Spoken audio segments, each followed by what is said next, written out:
Good morning, everybody. We are nearing the end of May, and I wanted to share an update of what is going on in my garden right now.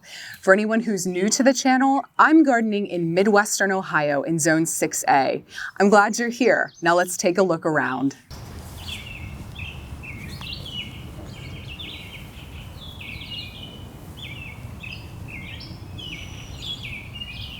You never know exactly what you're going to get when you're gardening in Ohio. Every year is kind of a crapshoot, and this year is no exception. It's been a very interesting season already, and we're just getting started. The first example of this are the strawberries this year. This year is the earliest I've ever picked a ripe strawberry in my 40+ years of living in Ohio. The mild winter and warm spring, I'm assuming, are the cause. Not that I'm complaining, but ripe strawberries on May 4th is a little weird, a full month earlier than normal. Ripe strawberries are great, but the unusually warm weather has been a concern with my cool season crops. We're at near record highs here today, hitting almost 90, over 10 degrees higher than average. Many cool season crops will tend to bolt when temperatures are this warm. I've been relying on shade cloth heavily this season. I think I've been using it off and on since nearly the beginning of April.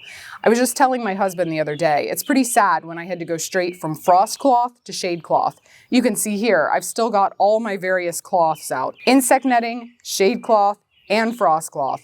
We went from below freezing to unseasonably warm way too quickly.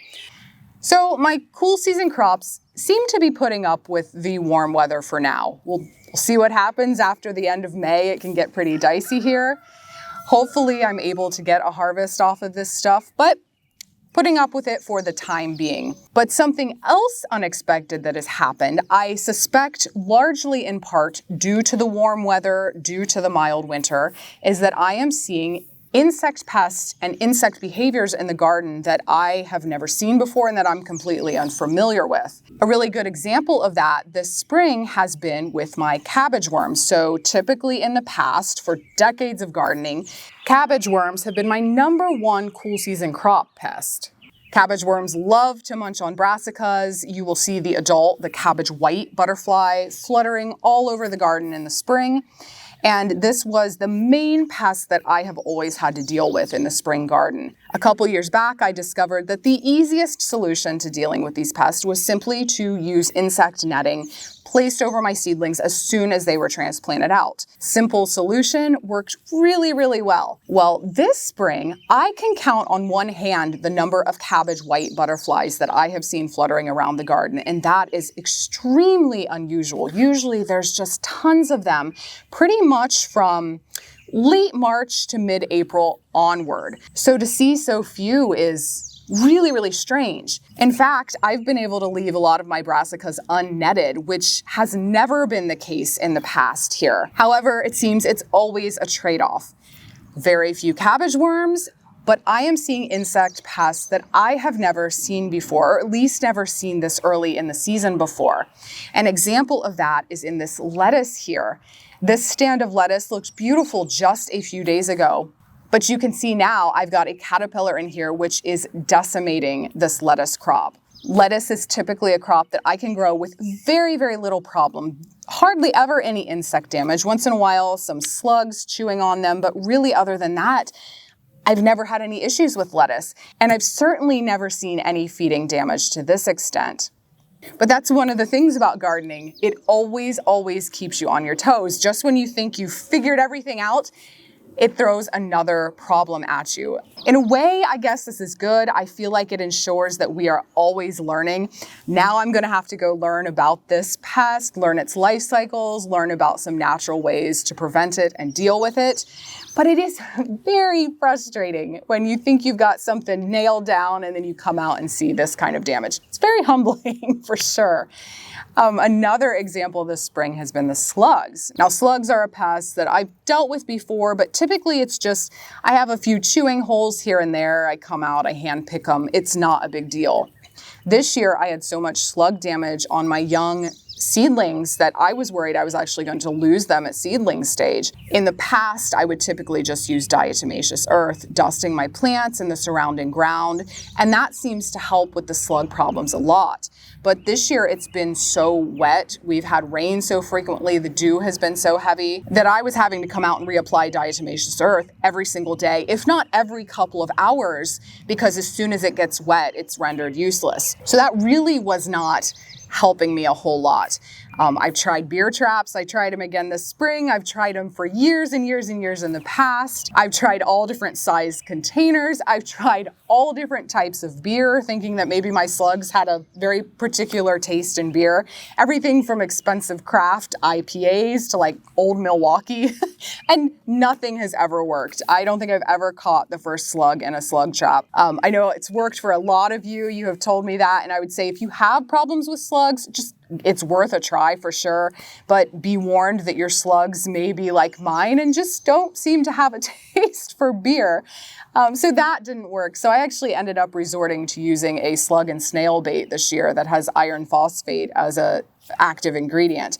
Not my first choice, and I honestly don't know how very effective this was. It seemed like it maybe slowed down the damage a little bit, but I was also having to come out almost every day, check my plants, handpick slugs, just throw them in a little glass of salt to kill them. And I'm still seeing some damage. The other thing that I did was typically I will mulch my soil almost immediately after planting. This year, I actually left the soil bare for a time after planting my brassica seedlings because slugs do tend to prefer areas that have natural mulch that they can hide under. So by leaving the soil bare, I was hoping maybe to discourage them.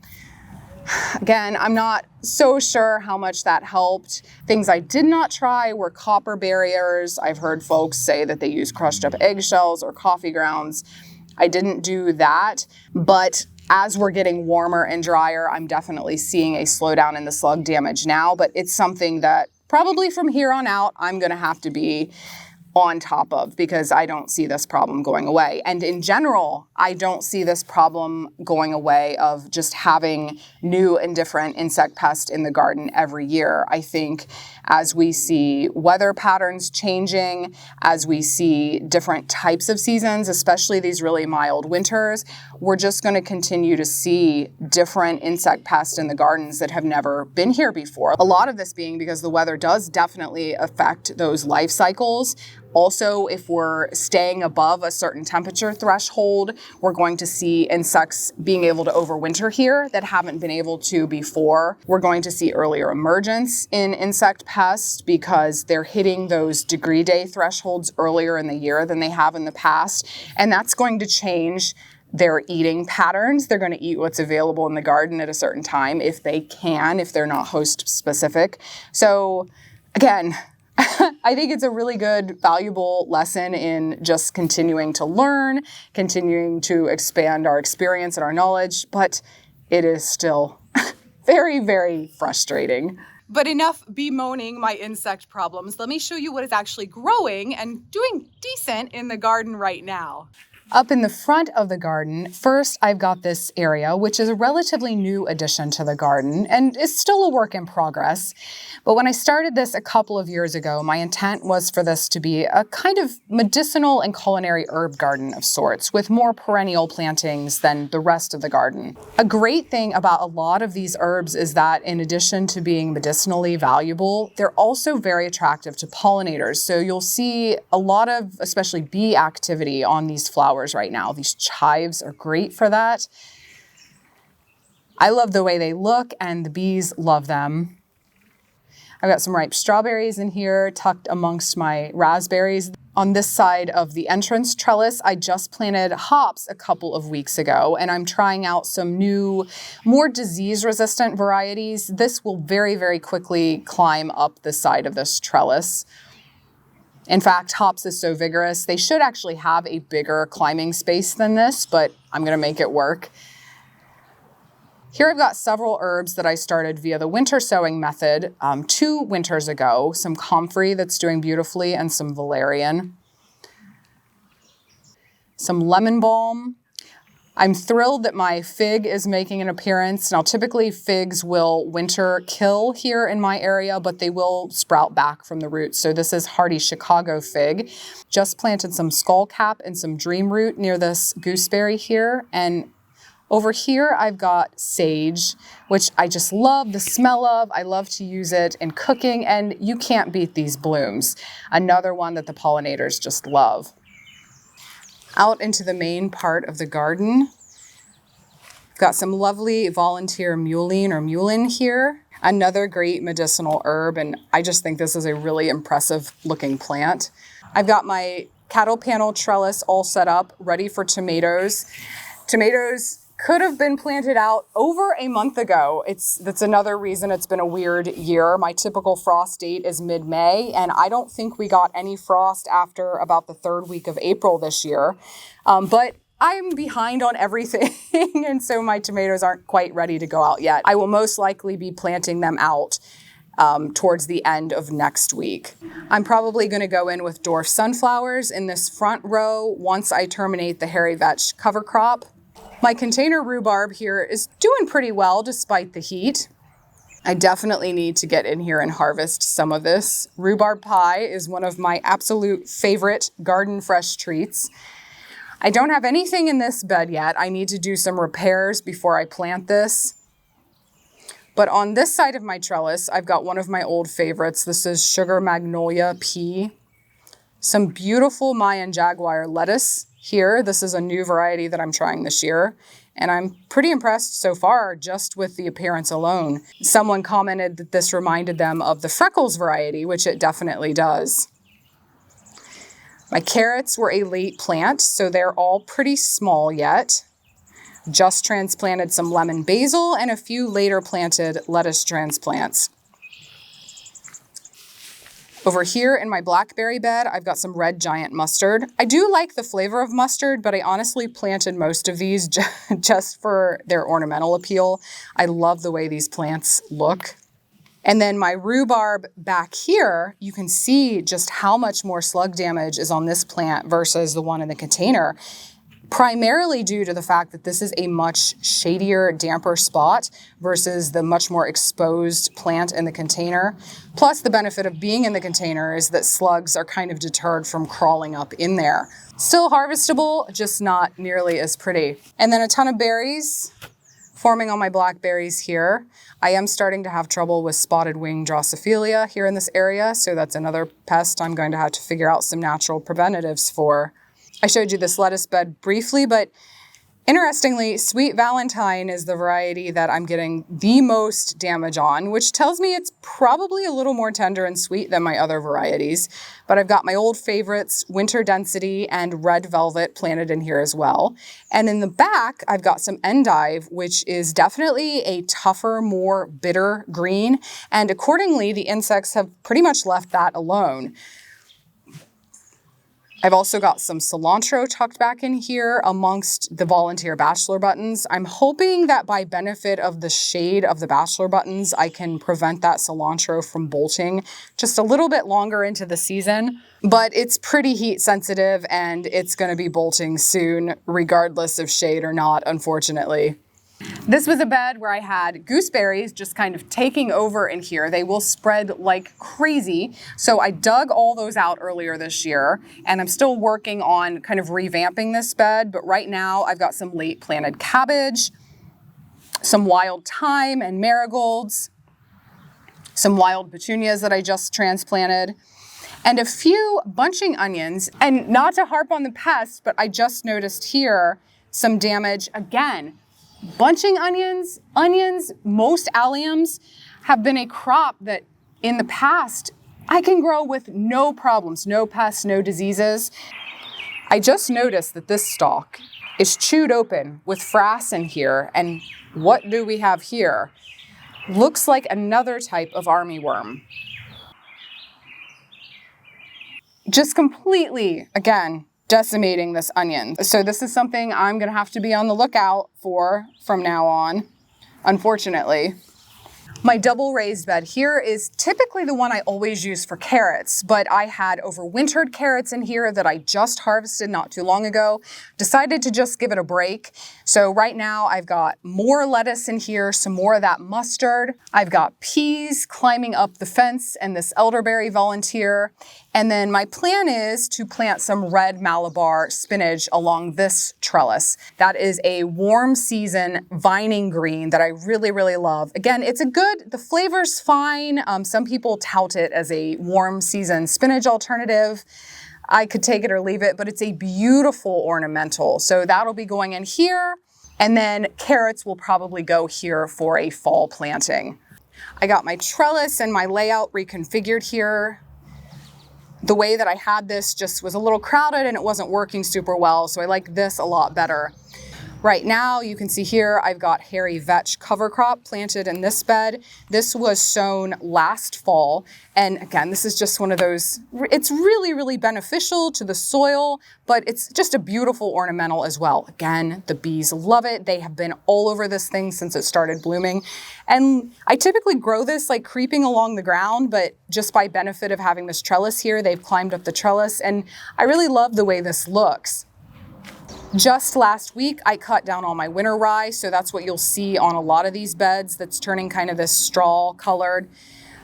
I'll let this sit, again, probably till the end of the month. I will clear this out a bit and then come in with warm season crops and plant.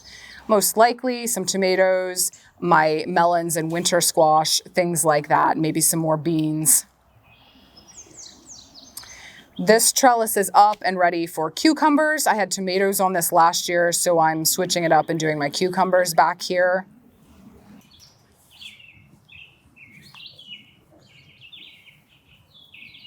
This is one of my hugelkultur beds. This was another area where I did a little reconfiguring of the layout. This used to be completely closed off, so in order to get into this section of the garden, I had to go out of the main garden all the way around and back in. Just the tiniest change of cutting into this fence has like improved my enjoyment and access of the garden 1,000%. So I'm really glad I did that, and it was super easy. I'm kind of kicking myself for not doing it sooner. But in the hugelkultur bed here, I've got horseradish, a lot of strawberries, some raspberries that I really need to thin out and build some supports for, and some honeyberries or haskaps.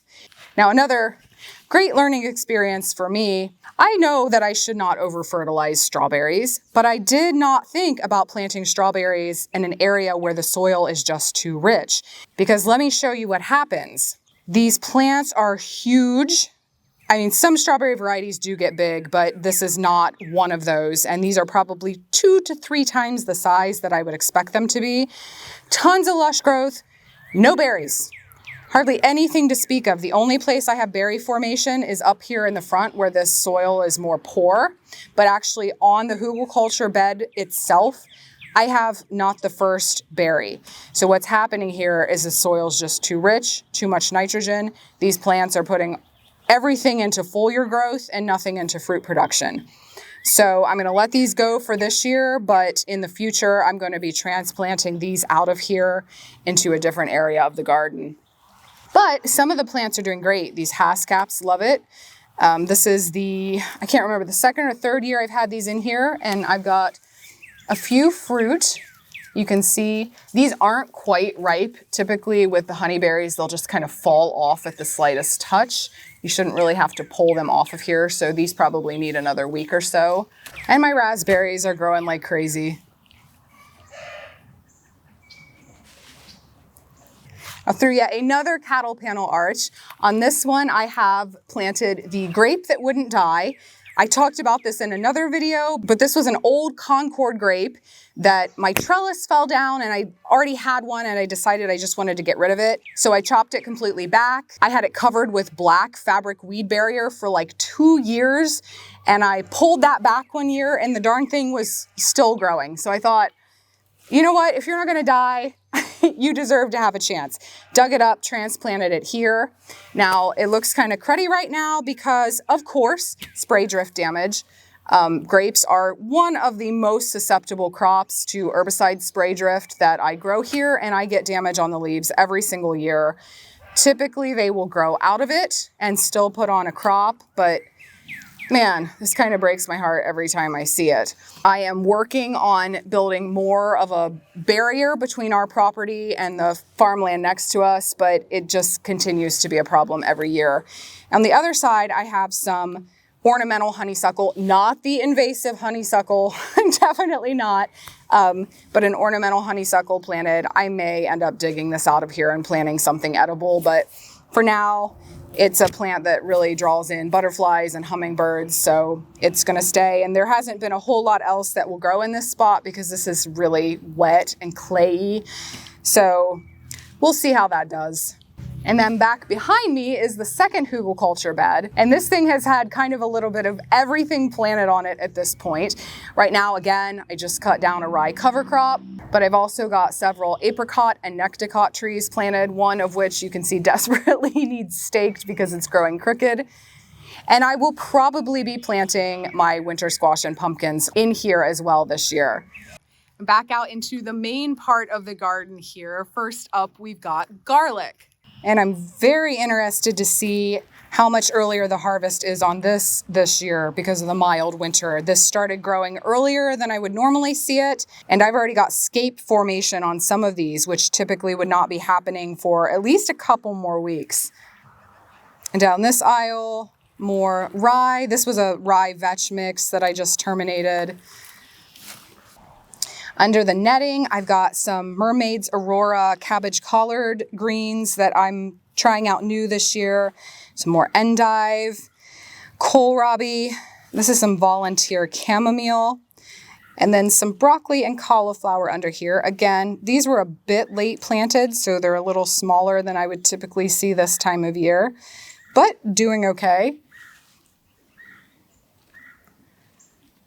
More mixed cover crop. This had a whole ton of stuff in it. Mustard, vetch, winter peas, I think some oats or rye. This will probably be terminated in the next couple of weeks. I just transplanted out peppers.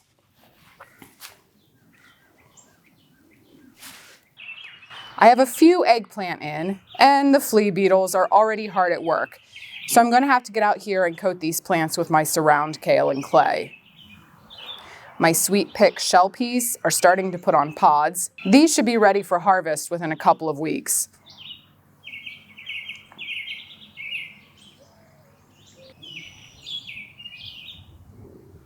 My cauliflower here under the shade netting.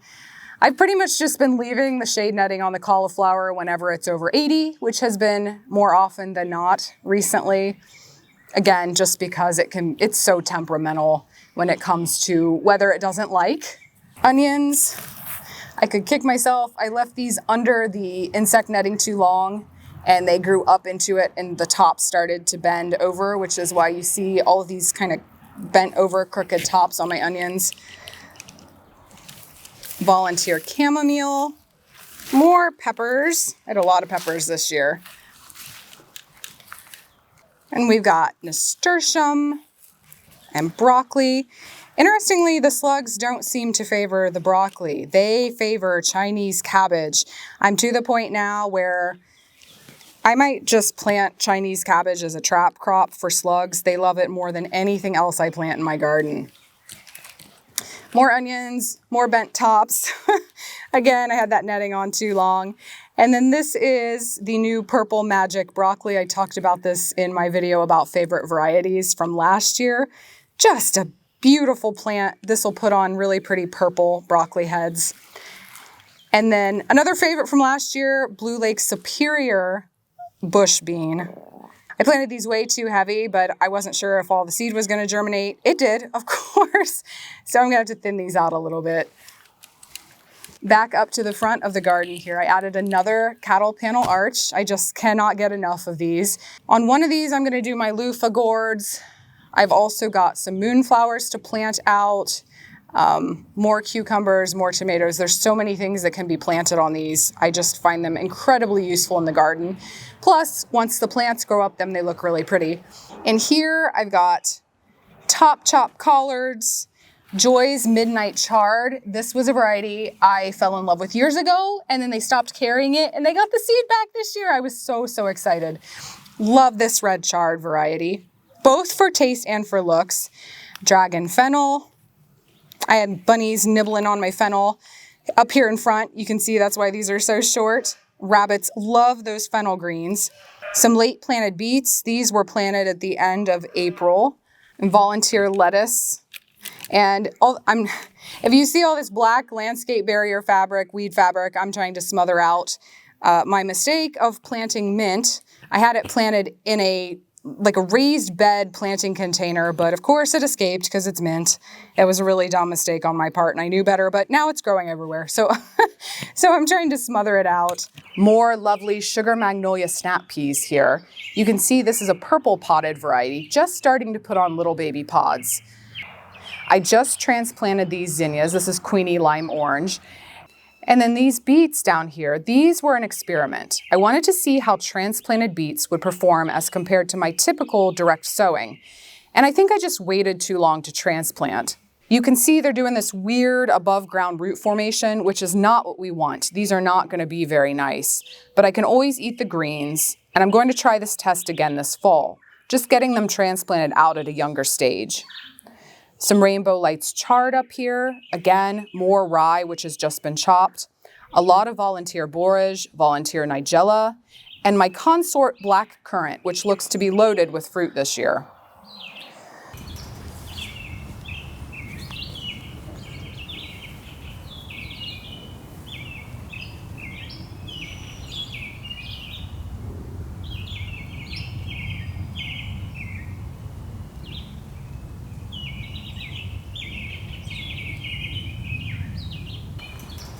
Outside of the fenced-in garden area, there's just a lot of bed cleanup going on right now.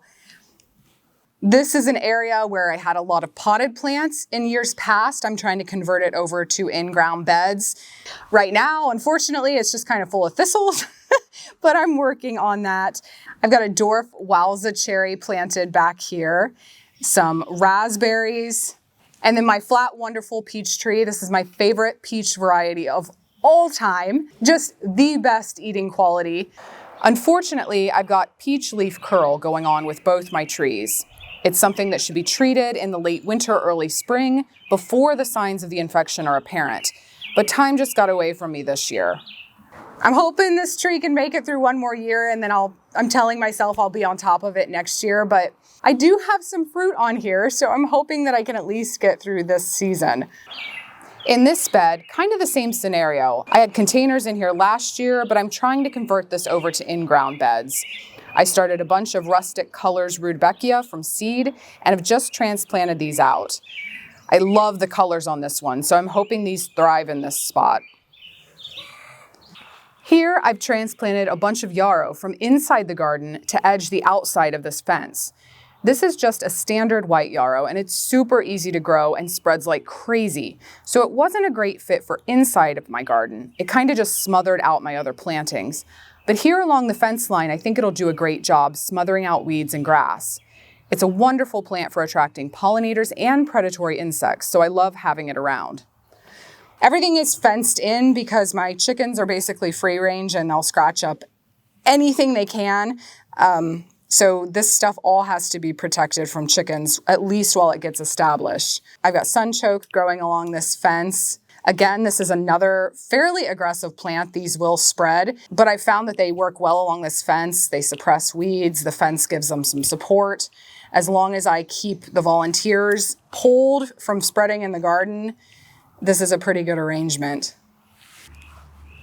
This fenced-in area is a newer garden as well. This is an area that I kind of reserve for those bigger crops. So last year I had sweet corn and watermelon back here. This year I've got potatoes. I'm going to do sweet corn again, possibly some winter squash. Right now it kind of just looks like a weed patch, but I'll get on top of it eventually. So you can see here, I've got some potatoes popping up. Unfortunately, I think I had some voles in here and still do. And I suspect in these areas that are blank, they may have gotten in there and chewed up my seed potatoes. I've got another favorite. This is marigreen pea, some pod formation happening. These will be ready probably in a couple more weeks. Sweet corn's gonna go in this area. You can see all these straw bales around the fence. I'm working on conditioning these. My original intent was to do sweet potatoes in these straw bales. I'm still considering it because I don't really have another place for the sweet potatoes to go. My concern here again is the voles. Voles, I think, like sweet potatoes more than any other crop I grow. And I'm just not sure that I want to set myself up for that disappointment. So we'll see what happens. I've got a couple random apple trees in here. This was one of those situations like, I don't have any place else to put these right now, so I'm just gonna stick them in here and worry about it later. Well, like whatever, 2 or 3 years later, now they're clearly too big to transplant. This one's actually got a decent crop load on it this year. This is an older variety called Liberty. I was testing out Liberty and Triumph because they are the 2 apples on the market that are supposed to have the highest resistance to cedar apple rust. Liberty by far was more resistant here than the Triumph. In fact, I lost one of my Triumph trees. This is the other one, and it's struggling. And it definitely gets a lot more cedar apple rust on the leaves than the Liberty does. So I'm really impressed with this so far. I was worried that I was not going to get any fruit because they need a cross pollinator, and the Triumph didn't bloom. I don't have any other apples. So I was a little surprised when I came out here and there's apples all over it. What we figured out is I actually have a wild crab apple or some type of apple over here in the woods and must have cross-pollinated. So hopefully we get some good apples off of this year. And you can see here too, some volunteer potatoes that I missed digging last year. And finally, back here in this corner, my spinach planting. This served as another one of those garden lessons to me this year. Of course, I planted spinach up in my main garden. It did terribly this year. It struggled. It was too hot. It was too wet. It did not do great. This was some very old spinach seed that I figured probably had very low germination and was not going to grow. So I was like, oh, I'll just throw it out in the back there. I had this whole garden covered with a layer of sheep manure and bedding, and I just threw the seed out on top of it. That's all I did. And of course, this spinach did just beautifully while my other stuff suffered. Now, planting in composted sheep manure had a lot to do with it, but it also kind of reinforced that lesson with me that sometimes we just make it too complicated. Sometimes we just do too much. Sometimes tossing seed out and letting it do its thing is going to yield much better and easier results than us fussing over it. Now, that is definitely not always the case with all garden crops, but sometimes it is. And sometimes I need to remember not to overcomplicate things. Now, this definitely needs to be harvested again because it's going to be bolting really soon with these extended warm temperatures, but it's really good spinach. Now, I mentioned those vole problems I've been having, and voles are especially problematic in the garden because they tunnel everywhere and they eat everything. They love vegetables.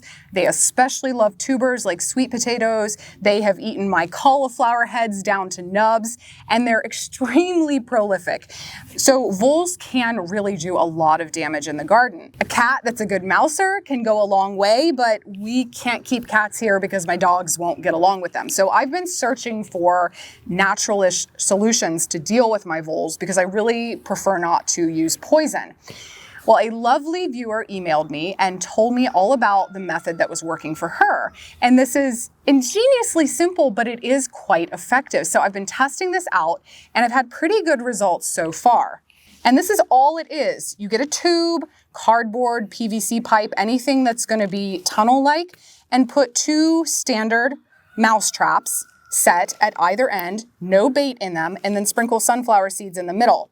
The voles smell the sunflower seeds, want to get at them, walk right across the mouse traps, and they're done for. Now, I've had the best luck with these when I, first of all, obviously set them in a place where I see vole activity, but also when I kind of shelter them or put them under, in particular, this black weed fabric. I see a lot of vole tunneling under here all the time. So this just kind of adds a level of security for them. They're not wary of it, they're not exposed, and they walk right into those traps. So I have 4 of these set up in various places around the garden where I see a lot of vole activity. And I've been catching both voles and mice, but at least 2 to 4 every single morning when I come out here and check. So I'm sure there's a lot more to go, but it does seem to be effective for now. Past my other Concord grapevine here. Unfortunately, you can see the spray drift damage on these leaves as well, but this was really overgrown. I trimmed this back super hard late this winter, early spring kind of time period. I was a little nervous to do it, but I think the plant responded really, really well. You can see all this fruit formation on here. And pruning perennial fruit plants and vines and trees is something I get a little nervous about because I just always feel like I'm going to screw it up. But I love with the grapes in particular that it's really, really hard to screw these up terribly. They're really forgiving. They respond well to heavy pruning. And sometimes with this garden, I've learned I just need to jump into it and quit trying to be a perfectionist about everything and just do it and try it and see if it works. And in this case, it did. Elderberries are just starting to put on blooms here. And then this is my other Flat Wonderful peach. And then quickly, I wanted to show you a few things that I'm working on up by the house. They're not pretty, but they, again, are works in progress.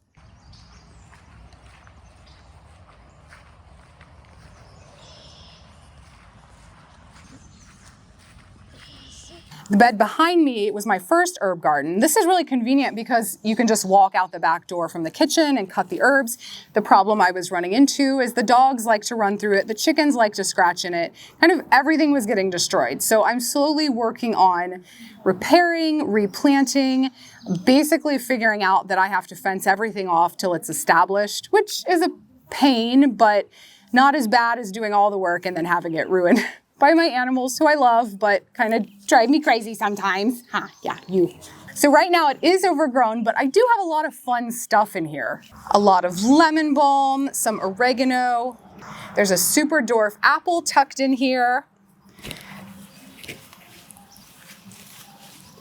This is a new planting. This is Sweet Hips Rose, which has great big edible rose hips.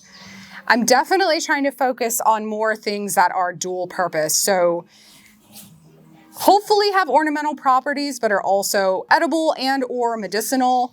My gomi berry I've had up here for years. I love this plant. I'm hoping to take some cuttings this summer and plant out more of these. This is a great, again, edible berries. It's a nitrogen fixing shrub. This is actually volunteer elderberry. Maybe not the most advantageous spot to have one, but I couldn't bear to cut it down and it is doing really, really well.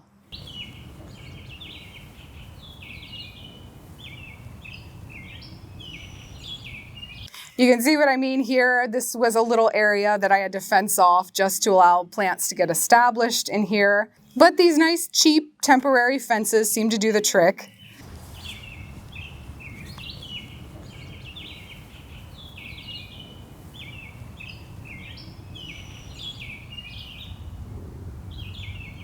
This is another work in progress bed, and this is up close to the house, more of what you would typically associate with like landscaping. But again, I was hoping to have plants with more of a dual purpose in this situation. So I've kind of got a mix of a lot of different stuff. I don't know if all of it's staying, and it's, like I said, definitely a work in progress. So this gets partial morning sun, so I can't do things that absolutely require full sun here, but I can grow more than I actually anticipated. So you can see here again, I've got elderberry, I've got a gooseberry in here, I've got some Allegheny viburnum. This, not for everybody, but this is actually a burdock plant, and many consider this a weed. But again, this has a lot of really nice medicinal values. That root is very beneficial.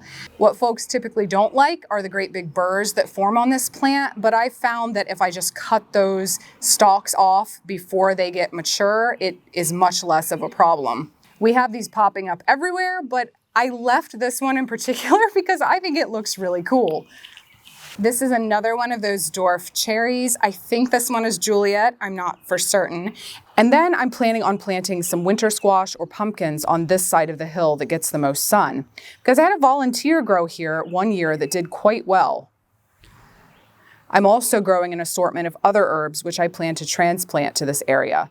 Things like wood betony, eastern purple coneflower, motherwort, and mugwort, and others which prefer a bit more shade or a bit more wild, weedy, or spreading to behave properly in my more contained herb garden out back.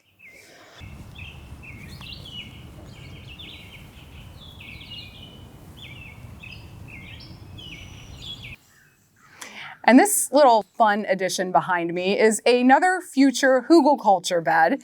My son and my husband dug this for me with a tractor. Thank goodness for not having to dig another one of these by hand. I love them, but they are a lot of work. And I've been waiting for like 2 months to start filling this up, but we've had just consistent rain, and this is a low-lying, not well-draining area, which is the reason that I wanted hugelkultur here in the first place. But this thing has been full for 2 months, and this is about 4 feet deep. So eventually, someday, when this dries up, I'm gonna start hauling bigger log pieces to put in here, fill this up through the season, and my plan is to plant this with more native trees and shrubs. So right now, I've got quite a few things potted up, ready to plant whenever, including some pawpaws, Carolina allspice, spicebush, some persimmons. I'm trying to remember what else. I've got a whole huge assortment, but a lot of those types of plants are gonna go in here. And the plan is to do several more of these hugelkultur trenches along our property line.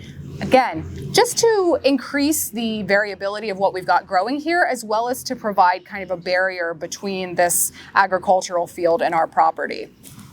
Well, that pretty much wraps up what is going on in my garden right now. If you enjoyed today's video, please consider subscribing to my channel, Growfully with Jenna. Thanks for watching, and I'll see you next time.